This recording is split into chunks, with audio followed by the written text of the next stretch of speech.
സ്വാഗതം പേജ് 10 സ്റ്റോറീസിലേക്ക്. American vice president JD വാൻസും നെതന്യാഹുവും ജെറുസലേമിൽ കൂടിക്കാഴ്ച നടത്തുന്ന ചിത്രമാണ് ഇത്. ഈ കൂടിക്കാഴ്ചയിൽ തന്റെ ഒരു പ്രധാനപ്പെട്ട ആശങ്ക നെതന്യാഹു വാൻസുമായി പങ്കുവച്ചു. അത് തുർക്കിയെ ഗാസ സമാധാന സേനയിൽ അംഗമാക്കുന്നതിനെ കുറിച്ചാണ്. നെതന്യാഹുവിന് തുർക്കിയെ പേടിയാണോ? അന്താരാഷ്ട്ര തലത്തിൽ ഇപ്പോൾ ഉയരുന്ന ചോദ്യമാണ് ഇത്. ഈ ചോദ്യം അവിടെ നിൽക്കട്ടെ. അതിനു മുമ്പ് ചില കാര്യങ്ങൾ സൂചിപ്പിക്കാനുണ്ട്. അതിനുശേഷം ഈ വിഷയത്തിലേക്ക് വിശദമായി എത്താം എന്ന് വിചാരിക്കുന്നു.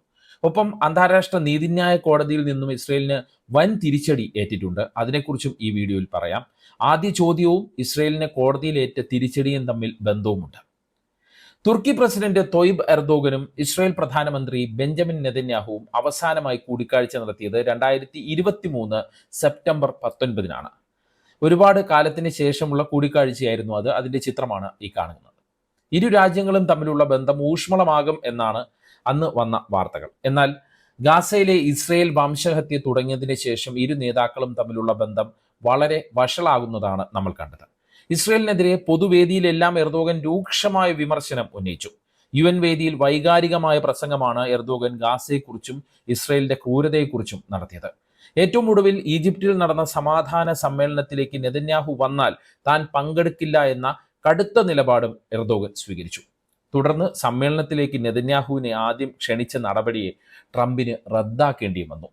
ഈജിപ്തിൽ നടന്ന ഗാസ സമാധാന ചർച്ചയിൽ മധ്യസ്ഥ റോളിൽ തുർക്കി ഉണ്ടായിരുന്നു. ആദ്യമായാണ് ഗാസ മധ്യസ്ഥ ചർച്ചയിൽ തുർക്കി വരുന്നത്. ചർച്ചയിൽ തുർക്കിയെ പങ്കെടുപ്പിക്കുന്നതിനെ ആദ്യഘട്ടത്തിൽ ഇസ്രയേൽ എതിർത്തിരുന്നു. എന്നാൽ പിന്നീട് ട്രംപിന്റെ കടുത്ത സമ്മർദ്ദത്തിനൊടുവിൽ നെതന്യാഹു വഴങ്ങുകയായിരുന്നു. ട്രംപിന്റെ ആ തീരുമാനത്തിൽ യഥാർത്ഥത്തിൽ ഫലമുണ്ടായി. കാരണം ഗാസ സമാധാന കരാറിന്റെ ആദ്യഘട്ടം നടപ്പാക്കുന്ന രീതിയിലേക്ക് കാര്യങ്ങൾ എത്തിക്കാൻ തുർക്കിയുടെ മധ്യസ്ഥതയ്ക്ക് കഴിഞ്ഞു.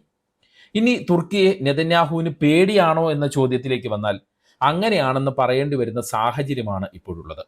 ഗാസ സമാധാന സേനയിൽ തുർക്കിയെ കൊണ്ടുവരുന്നതിനോട് തനിക്ക് താല്പര്യമില്ലെന്ന കാര്യം നെതന്യാഹു ഈജിപ്ത് രഹസ്യാന്വേഷണ മേധാവിയുമായുള്ള കൂടിക്കാഴ്ചയിലും ഉന്നയിച്ചിരുന്നു. ഈജിപ്ത് സമാധാന ചർച്ചയിലെ മറ്റൊരു മധ്യസ്ഥനാണല്ലോ. അതുകൊണ്ട് തന്നെ നെതന്യാഹു അവിടെയും ഈ ആശങ്ക അല്ലെങ്കിൽ ഈ പേടി ഉന്നയിച്ചിരുന്നു. അതേ കാര്യമാണ് ഇപ്പോൾ വാൻസുമായുള്ള കൂടിക്കാഴ്ചയിലും ആവർത്തിക്കുന്നത്. ഗാസയിലെ സ്ഥിതിഗതികൾ സാധാരണ നിലയിലാക്കുന്നതിൽ തുർക്കിക്ക് ഒരു നിർമ്മാണപരമായ പങ്ക് വഹിക്കാൻ കഴിയുമെന്ന് വാൻസ് സൂചിപ്പിച്ചപ്പോഴാണ് നെതന്യാഹു തന്റെ എതിർപ്പ് ആവർത്തിച്ചത്. എന്നാൽ ഇതിന് വാൻസ് മറുപടി നൽകിയില്ല എന്നാണ് റിപ്പോർട്ട്. അത് ശ്രദ്ധേയമാണ്. ട്രംപിന് തുർക്കിയെ സമാധാന സേനയിൽ അംഗമാക്കണം എന്നാണ് ആഗ്രഹം. അത് വളരെ ശ്രദ്ധേയമായ കാര്യമാണ്. അത് ട്രംപ് നേരത്തെ തന്നെ സൂചിപ്പിച്ചിട്ടുമുണ്ട്. ഗാസ സമാധാന കരാർ നടപ്പാക്കാൻ സഹായിച്ചതിൽ എർദോഗനെ ട്രംപ് പ്രശംസിച്ചിരുന്നു. മാത്രമല്ല റഷ്യ യുക്രൈൻ യുദ്ധം അവസാനിപ്പിക്കാൻ സഹായിക്കണമെന്ന് എർദോഗനോട് ട്രംപ് ആവശ്യപ്പെടുകയും ചെയ്തിരുന്നു. കാരണം റഷ്യയും എർദോഗനുമായി നല്ല ബന്ധമാണുള്ളത്. ഈ സാഹചര്യത്തിൽ നെതന്യാഹുവിന്റെ ആവശ്യം പരിഗണിക്കപ്പെടുമോ അതോ ട്രംപ് തള്ളുമോ എന്നതാണ് നിർണായകമായ കാര്യം. എന്തുകൊണ്ടാണ് നെതന്യാഹു തുർക്കിയുടെ ഗാസയിലേക്കുള്ള വരവിനെ എതിർക്കുന്നത്? അത് പരിശോധിക്കപ്പെടേണ്ട കാര്യമാണ്. ഇരു രാജ്യങ്ങളും തമ്മിൽ വഷളായ ഉഭയകക്ഷി ബന്ധം തന്നെയാണ് അതിൽ പ്രധാനം. ഗാസയിലെ ഇസ്രയേൽ അതിക്രമം ആരംഭിച്ചതു മുതൽ തുർക്കി ഇസ്രയേലിനോട് കടുത്ത നിലപാടാണ് സ്വീകരിക്കുന്നത്. എർദോഗൻ ഇസ്രയേലിന്റെ ഗാസയിലെ ക്രൂരതകളെ വംശഹത്യ എന്ന് നിരവധി തവണ വിളിച്ചു. നെതന്യാഹുവിനെ ഹിറ്റ്ലറാണെന്ന് വിശേഷിപ്പിക്കുകയും ചെയ്തു, അങ്ങനെ വിമർശിക്കുകയും ചെയ്തു. മാത്രമല്ല 2024 നവംബറിൽ ഇസ്രയേലുമായുള്ള എല്ലാ നയതന്ത്ര ബന്ധങ്ങളും തുർക്കി വിച്ഛേദിക്കുകയും ചെയ്തു. ഒരു കാര്യം കൂടി ഈ ഘട്ടത്തിൽ ഓർക്കുക, ഇസ്രയേൽ എന്ന രാജ്യത്തെ അംഗീകരിച്ച ആദ്യ മുസ്ലിം രാജ്യമായിരുന്നു തുർക്കി. വളരെ ദൃഢമായ ബന്ധങ്ങളും ഇരു രാജ്യങ്ങളും തമ്മിൽ ഒരു കാലത്ത് ഉണ്ടായിരുന്നു. തുർക്കിയെ ഗാസയിലെ സമാധാന സേനയിൽ അംഗമാക്കാൻ പറ്റില്ലെന്ന് നെതന്യാഹു പറയാൻ മറ്റൊരു കാര്യം തുർക്കിയും ഹമാസുമായുള്ള ബന്ധമാണ്. പല ഹമാസ് നേതാക്കളും ഇപ്പോഴുള്ളത് തുർക്കിയിലാണ്. മാത്രമല്ല ഗാസയിലെ ഹമാസിന്റെ സാന്നിധ്യത്തെ തുർക്കി പിന്തുണയ്ക്കുന്നുണ്ട്.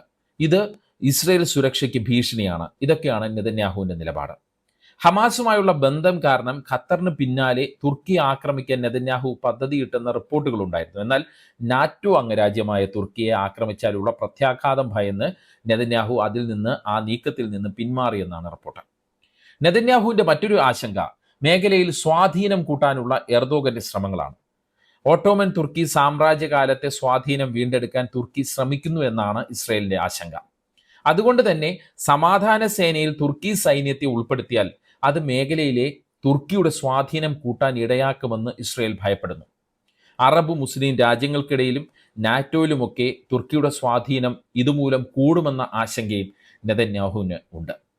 അതായത് ഇതിൻ്റെ എല്ലാം ആകെ തുക നോക്കുമ്പോൾ നെതന്യാഹു തുർക്കിയുടെ വരവിനെ പേടിയോടെയാണ് നോക്കിക്കാണുന്നത് എന്ന് തന്നെ നമ്മൾ മനസ്സിലാക്കണം. ഈജിപ്തിനെയോ ഖത്തറിനെയോ പോലെ അല്ല തുർക്കി സൈന്യം. ശക്തമാണ്, മാത്രമല്ല വെല്ലുവിളികൾ നേരിട്ട് പരിചയവുമുണ്ട്. ഇതും നെതന്യാഹുവിന് പ്രശ്നമാണ്. പലസ്തീൻ രാഷ്ട്രത്തിന് വേണ്ടി ശക്തമായി വാദിക്കുന്ന രാജ്യവുമാണ് തുർക്കി. മാത്രമല്ല ഗാസയ്ക്കായി എന്തും ചെയ്യാൻ തയ്യാറാണെന്ന എർദോഗന്റെ പ്രസ്താവനയും നെതന്യാഹുവിന്റെ മുന്നിലുണ്ടാകും. ഒപ്പം അന്താരാഷ്ട്ര സമാധാന സമ്മേളനത്തിൽ നിന്ന് തന്നെ ഒഴിവാക്കിയതിലെ ദേഷ്യവും എർദോഗനോട് നെതന്യാഹുവിന് ഉണ്ടാകും. എന്തായാലും നെതന്യാഹുവിന്റെ ഈ നിലപാടിനോട് യോജിക്കാൻ ട്രംപ് തയ്യാറാകില്ല എന്ന് തന്നെയാണ് സൂചന. ഗാസ സമാധാന സേനയിൽ തുർക്കി വേണമെന്ന നിലപാട് തന്നെയാണ് ട്രംപിനുള്ളത്. ഇത് ഗാസയിലെ ജനങ്ങളുടെ കൂടെ നിർത്താനും ഹമാസിനെ നിലയ്ക്ക് നിർത്താനും സഹായിക്കുമെന്നാണ് ട്രംപിന്റെ നിലപാട്. ഗാസ സമാധാന ചർച്ചയുടെ കാര്യത്തിൽ എന്ന പോലെ ഇക്കാര്യത്തിലും ട്രംപിന് നെതന്യാഹു വഴങ്ങാൻ തന്നെയാണ് സാധ്യത എന്നാണ് റിപ്പോർട്ട്. മാത്രമല്ല മറ്റ് അറബ് രാജ്യങ്ങളും തുർക്കി ഗാസയിൽ വേണമെന്ന നിലപാടിലാണ്. അവരുടെ സമ്മർദ്ദവും നെതന്യാഹുവിന് മേലുണ്ടാകും. അതല്ലാതെ തുർക്കി സേന പാടില്ല എന്ന് നെതന്യാഹു വാശി പിടിച്ചാൽ തുർക്കിയുടെ പങ്ക് സൈനികമല്ലാത്ത മേഖലകളിലേക്ക്, അതായത് പുനരധിവാസം, മാനുഷിക സഹായം, അങ്ങനെയുള്ള മേഖലകളിലേക്ക് പരിമിതപ്പെടുത്തുന്ന ഒരു ഒത്തുതീർപ്പ് അമേരിക്ക മുന്നോട്ട് വയ്ക്കാനും സാധ്യതയുണ്ടെന്ന് ചില അന്താരാഷ്ട്ര മാധ്യമങ്ങൾ റിപ്പോർട്ട് ചെയ്യുന്നു. അതായത് എന്ത് തന്നെ ആയാലും തുർക്കിയുടെ സാന്നിധ്യം ഗാസയിൽ വേണമെന്നുള്ള ശക്തമായ നിലപാടിലാണ് അമേരിക്ക ഉള്ളത്, ട്രംപ് ഉള്ളത്. അതിനിടെ ഗാസയിൽ മാനുഷിക സഹായം തടസ്സപ്പെടുത്തുന്ന ഇസ്രയേൽ നടപടിക്കെതിരെ അന്താരാഷ്ട്ര നീതിന്യായ കോടതി ശക്തമായി രംഗത്ത് വന്നു. UN ദുരിതാശ്വാസ ഏജൻസി വഴി ഗാസയിലേക്ക് തടസ്സമില്ലാതെ മാനുഷിക സഹായം എത്തിക്കാൻ ഇസ്രയേൽ തയ്യാറാകണം, അല്ലെങ്കിൽ അതിന് സമ്മതിക്കണം എന്നാണ് കോടതി ആവശ്യപ്പെട്ടത്. ഇത് തടസ്സപ്പെടുത്തിയാൽ പ്രത്യാഘാതമുണ്ടാകും. UN ദുരിതാശ്വാസ ഏജൻസിയുടെ ജീവനക്കാർക്ക് ഹമാസുമായി ബന്ധമുണ്ടെന്ന് ആരോപിച്ചാണ് ഇസ്രയേൽ അവരെ തടഞ്ഞത്. ഒന്ന് ഓർക്കണം, UN ദുരിതാശ്വാസ ഏജൻസിയുടെ ജീവനക്കാർക്കും ഹമാസുമായി ബന്ധമുണ്ടെന്നാണ് ഇസ്രയേൽ ആരോപിക്കുന്നത്.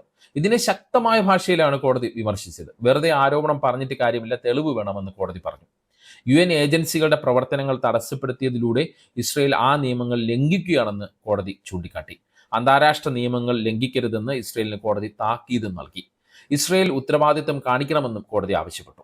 അന്താരാഷ്ട്ര നീതിന്യായ കോടതിയുടെ വിധി ഇസ്രയേലിന് നിയമപരമായ ബാധ്യത അല്ല എങ്കിൽ കൂടി അന്താരാഷ്ട്ര സമൂഹത്തിൽ ഇത് വലിയ ധാർമ്മികവും നയതന്ത്രപരവുമായ പ്രശ്നമാണ്. ഇപ്പോൾ തന്നെ അന്താരാഷ്ട്ര സമൂഹത്തിൽ കടുത്ത ഒറ്റപ്പെടൽ നേരിടുകയാണ് ഇസ്രയേൽ. അതുകൊണ്ട് തന്നെ കോടതി തീരുമാനത്തെ രാഷ്ട്രീയ പ്രേരിതം എന്നൊക്കെ വിശേഷിപ്പിച്ചെങ്കിലും കടുത്ത ഭാഷയിൽ അതിനെ വിമർശിക്കാൻ ഇസ്രയേൽ തയ്യാറാകുന്നില്ല എന്നത് ശ്രദ്ധേയമാണ്. കാരണം അന്താരാഷ്ട്ര കോടതികളിൽ നിന്ന് തുടർച്ചയായി ഏൽക്കുന്ന തിരിച്ചടികളുടെ ആഘാതം ഇസ്രയേലിനെ സാമ്പത്തികമായി തന്നെ ബാധിച്ചിരിക്കുന്ന ഒരു സാഹചര്യമുണ്ട്. സാമ്പത്തിക ശക്തികളായ G7 രാജ്യങ്ങളിൽ നിന്നെല്ലാം ഇസ്രയേൽ ഒറ്റപ്പെട്ട് നിൽക്കുകയാണ്. അമേരിക്കയാണെങ്കിൽ സാമ്പത്തികമായ പ്രതിസന്ധി കാരണം ഷട്ട് ഡൗണിലാണ്. അതുകൊണ്ട് തന്നെ അന്താരാഷ്ട്ര നിയമങ്ങളെ ഇനിയും അവഗണിക്കുന്നത് കൂടുതൽ പ്രത്യാഘാതം വിളിച്ചു വരുത്തുമെന്ന ഭയം ഇസ്രയേലിനുണ്ട്. യൂറോപ്യൻ യൂണിയന്റെ ഉപരോധങ്ങളുടെ വളരെ അടുത്താണ് ഇസ്രയേൽ ഉള്ളത്. ഏത് നിമിഷവും യൂറോപ്യൻ യൂണിയന്റെ ഉപരോധം ഇസ്രയേലിന് മേൽ വന്നു ഭവിക്കാം, അല്ലെങ്കിൽ വരാം. മാത്രമല്ല അന്താരാഷ്ട്ര ക്രിമിനൽ കോടതി നെതന്യാഹു അടക്കമുള്ള നേതാക്കൾക്കെതിരെ അറസ്റ്റ് വാറന്റുകൾ പുറപ്പെടുവിച്ച പശ്ചാത്തലത്തിൽ ICJ വിധി അവഗണിക്കുന്നത് ഈ നേതാക്കൾക്കെതിരെയുള്ള നടപടികൾക്ക് കൂടുതൽ നിയമപരമായ പിൻബലവും നൽകും. നെതന്യാഹു കാനഡയിൽ എത്തിയാൽ അറസ്റ്റ് ചെയ്യുമെന്ന് കനേഡിയൻ പ്രധാനമന്ത്രി പറഞ്ഞതും ഈ പശ്ചാത്തലത്തിലാണ്. അറസ്റ്റ് ഭയന്ന് അന്താരാഷ്ട്ര വ്യോമപാത ഒഴിവാക്കിയാണ് നെതന്യാഹുവിന്റെ വിമാനം പറന്നത് എന്ന വാർത്തയും അടുത്തിടെ വന്നിരുന്നു. ഇതെല്ലാം ഇസ്രയേലിന്റെ പേടിയും പ്രതിസന്ധിയുമാണ് കാണിക്കുന്നത്. എന്താണ് ഈ വിഷയത്തിൽ നിങ്ങളുടെ അഭിപ്രായം? കമന്റ് ചെയ്യുക. പേജ് 10 സ്റ്റോറീസ് വീഡിയോകൾ വാട്സാപ്പിൽ കിട്ടാൻ കമന്റ് ബോക്സിലുള്ള ലിങ്കുകൾ ക്ലിക്ക് ചെയ്ത് വാട്സാപ്പ് ചാനലിലോ അല്ലെങ്കിൽ ഗ്രൂപ്പിലോ അംഗമാകാം. നന്ദി, നമസ്കാരം.